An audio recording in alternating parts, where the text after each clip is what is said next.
living. No, God, no, you're full of sin. God got the key. People walk, but I think as far as books are concerned, I like this one because it tells me a lot about slavery. All day and all night. From what I can understand, my relatives were slaves in Frederick County, and they moved here from Montgomery County, and they settled in the Greenfield, Delaware region in Frederick County, which is the southwest part of Frederick County, or southeast part. Do the rain, just listen to the rain.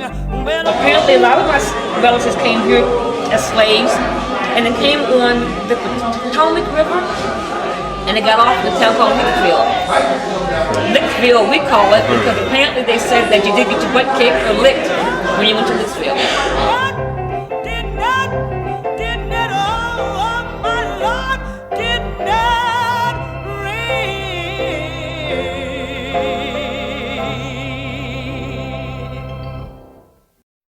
This here is standard for what you would find on one of our case study pages. You have biography, images, sources, and related collections. Now the biography is the general bio and the photos. The sources would be the areas where we did our research, where we conducted our research. Things like census records will be there. You'll be able to link them up as well. Some of the books, you won't be able to see the photos of the books, but for census records and other scanned documents such as manumission papers and certificates of freedom, or just land records in general, you will be able to link them up as they apply to that person. You know, every person doesn't have as much information as the next person, so it's going to vary from person to person as you look at them. For the related collections, those are other resources, secondary resources that we've looked at. For example, William Still's Underground Railroad book, which is on our website. You can do that. We have all 800 pages of the book on our website. William Still's Underground. And so now I want to show you an example of a runaway ad, which you might find under the sources on our page. And so for our first person, we're going to look at Bill. And this is pretty typical for what you would find for a runaway ad. Sometimes you'll see a little man or woman off to the side in the runaway ad, but that's not always the case. They don't always have these. So sometimes when you're looking through newspapers, you're going to have to look really close for the reward at the top, and it'll tell you. Most runaway ads, they start off with the price of the reward, and it goes down. It's the same. The name of the person that's run away. Sometimes it's one person, sometimes it's more, and at times you'll also see different slave owners. If they're slaves running away together, they'll do a runaway ad in conjunction with one another. So it's really interesting to see the runaway ads, because then it just makes it that much more real to see. And we always hear about slaves running away. Well, here's your proof. They ran away. It's in the newspaper. It's there. So it's very descriptive. This one is kind of blotchy. It's hard to read, but pretty much they're all pretty much clear. This one has just been scanned horribly, and it just gives a description of the two men that ran away, and it'll just tell their age, where they ran away from, and usually at the bottom it'll have the master's name, or it'll have someone who put in the article, put in the page for the master. And that's pretty much the runaway slave ads.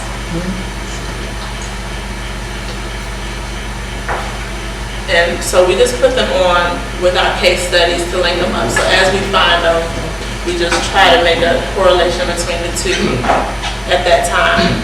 And also I want to show an example of an accomplice to slavery. So the person that I'm going to show you now would be Abraham Brogdon. So Abraham Brogdon has the same page, and he has his bio here. And what we have for Abraham Brogdon are actually, can you go back? And you'll be able to view all of these. They're just so long, I don't want to take up too much time reading over everything. Go back another time. And so we have a runaway slave ad for his wife Cinderella. So here we have $100 reward, ran away from the subscriber on the night of the 21st incident, my Negro girl, Cinderella, about 22 or 24 years of age.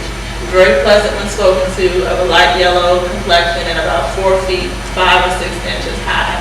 Took with her a variety of clothing. She has a husband living in Baltimore by the name of Abraham Brogdon.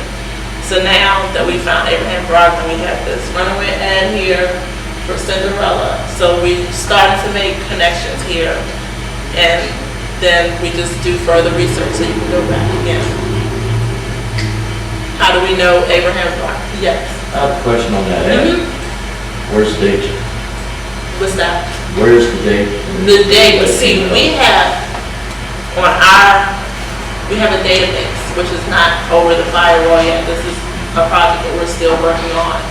We search newspapers by date, and normally, if you go back for the cover, because this is the presentation disc, if you go to our web page, once it's linked up through the hyperlink, it'll have the date, it'll have the title of the article. Okay. So you'll see it that way. And the way we just search about a newspaper, we search them by year, so it's the whole year of the newspaper, and we have it in our database. So you're saying you're going through the ads, you're taking out names of the slaves, names of the owners, and if there are accomplices, and you're creating a database based on that information. Is that what Correct. you're talking about? Yes. And we do take out various different information. We have the names, we have the run date, we have the press date, we have the ad date, we have all of that information. So it's a really long database. So these are the accomplices that we're trying to look at three Indicate. types of individuals. It's the individuals that are listed in the ads and have helped accommodated the running away. We're doing that for the accomplice. We're So doing that's where you're getting that data from those ads. correct. Because when you were talking, first began to talk about articles. Are there actually articles that discuss this? Yes, there are different articles.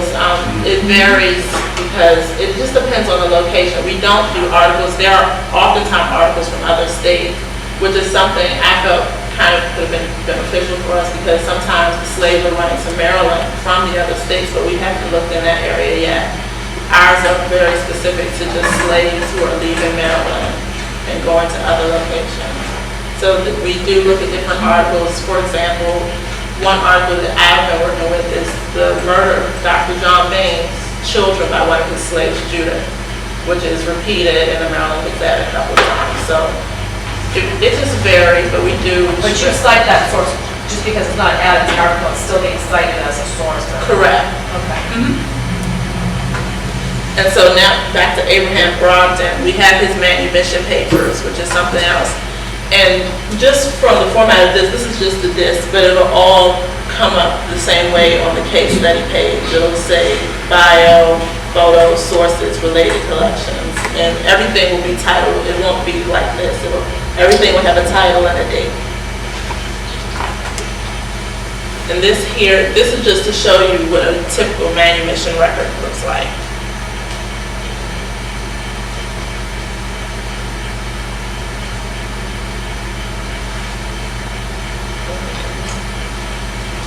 We also have a certificate of freedom for Abraham Brogdon.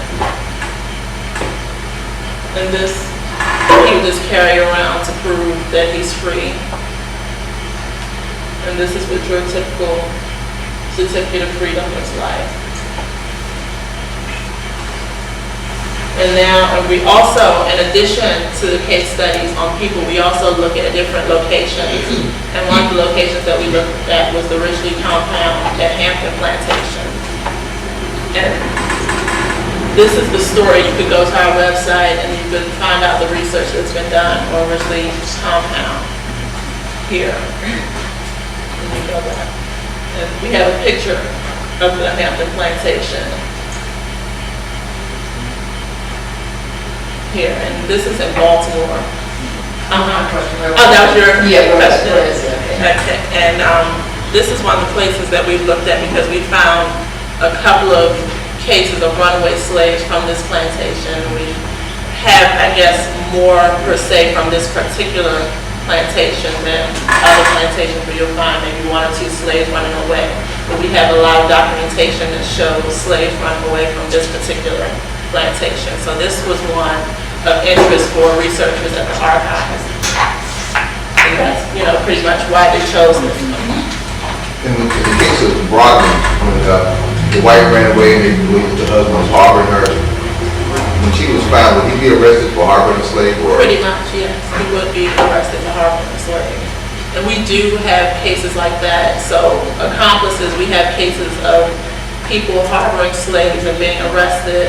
You have people hiding people in their houses, and that's pretty much how we come across the accomplices, is through the committal notices for them being arrested for harboring slaves. And so if he's arrested, will he lose his freedom? I'm pretty not sure. I'm not sure at all. I guess if you do further research, you can find out that information, but I'm not sure. I haven't gone that far into looking into that. And one of the people, well, actually, the slave quarters.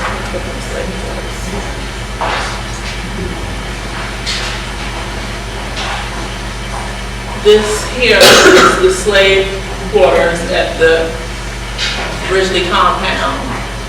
And a lot of people will look at this and say, oh, this looks nice, slavery wasn't that bad. This is actually one of the nicer that I've seen, and I'm pretty sure it's been fixed up for tourists to view it.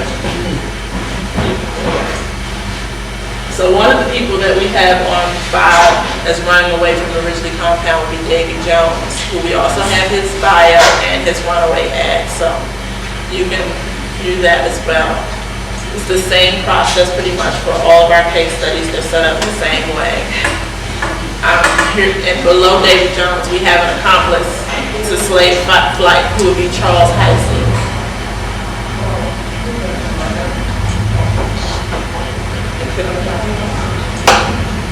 Yeah, so we have Charles Heisey, who's accomplice to slave flight, and I believe that Charles Heisey was originally from South Carolina, and he lived in Maryland.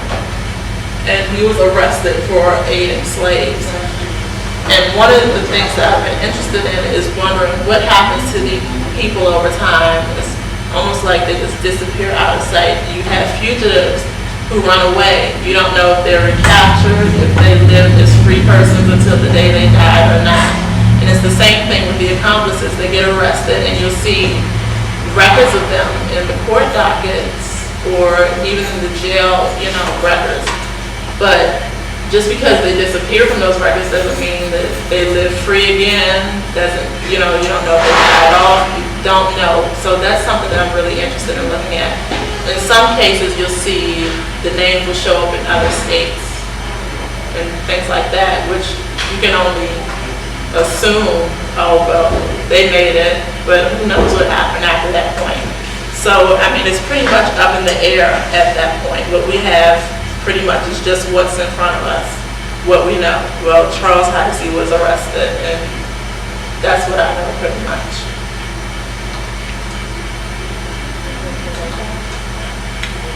And I'll show you an example of his court minutes.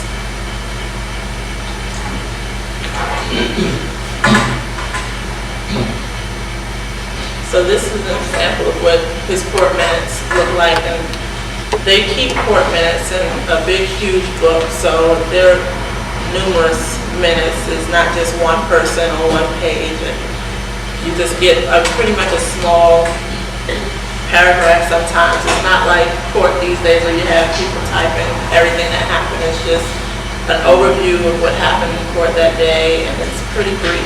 But this is just to show you what it would look like if you came to the archives and you could view it.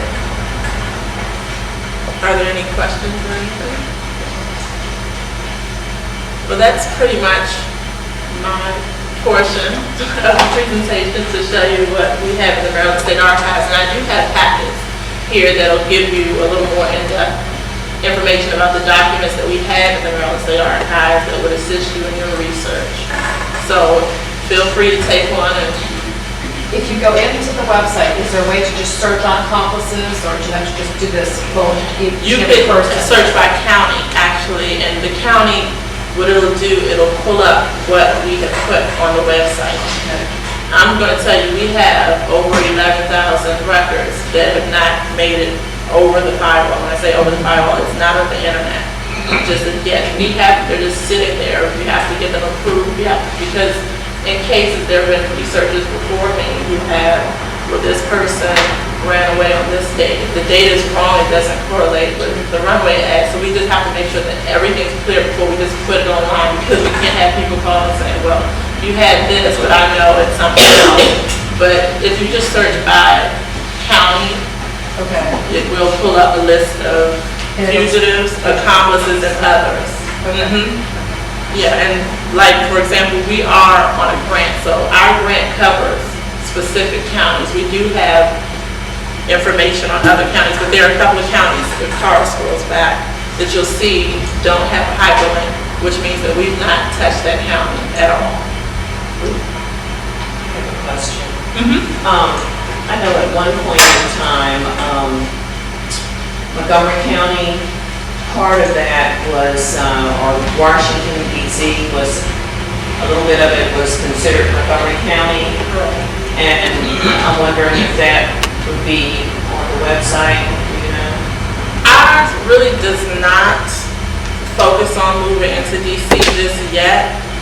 What I can tell you is just to contact, if you were interested in that, because I used to work at the DC City Museum in the Special Collections Library, so I've done research on DC myself, and that's another place that you might be interested in contacting, because they do have a lot of Maryland-DC relations in terms of boundaries, as far as DC being part of Maryland or DC being part of Virginia, so that's another place that you might want to take a look at. Thank you for having me. I really enjoyed being here and sharing stories with you and listening to your stories as well. This is very interesting, and I'll stick around to listen to everyone else. Thank you.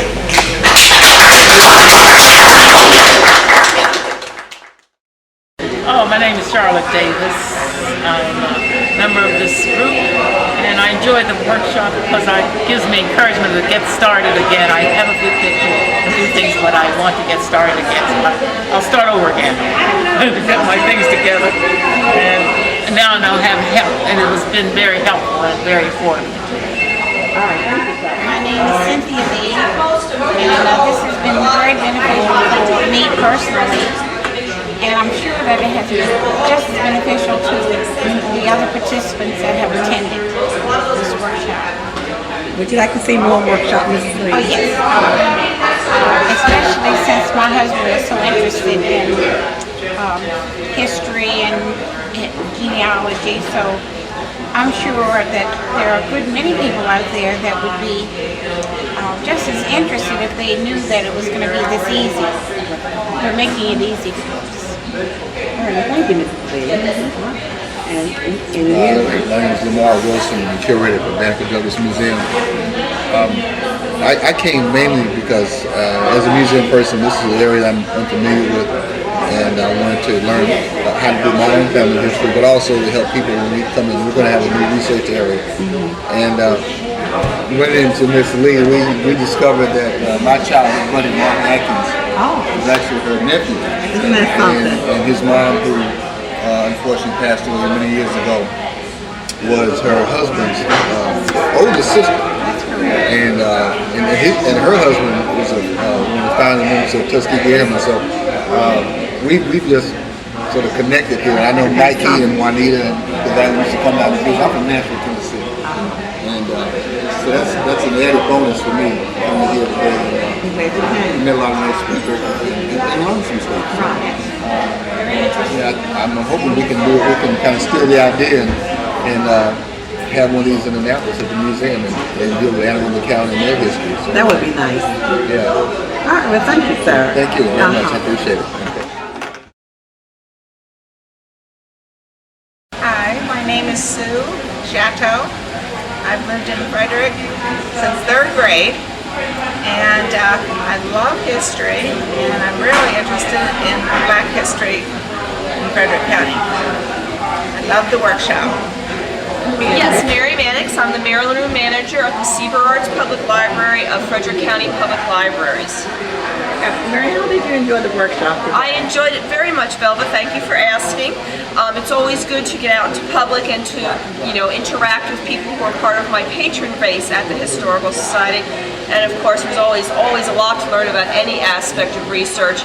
I particularly enjoyed hearing about the Maryland State Archives webpage because although I've been there, I've never actually truly used it a great deal.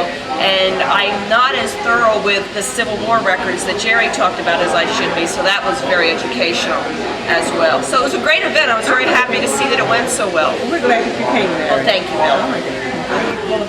Oh, this workshop, I think it's been absolutely fantastic. Okay, you ready? It's been absolutely fantastic. And we had a good time working on it too. I learned a lot, and a lot of things that we have shared today is just tremendous value to me. I think it's just been fantastic. Right now, and I am also on the board of directors of the Historical Society in Frederick County Historical Society.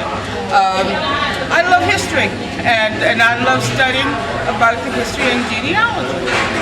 So that's about it, Belva.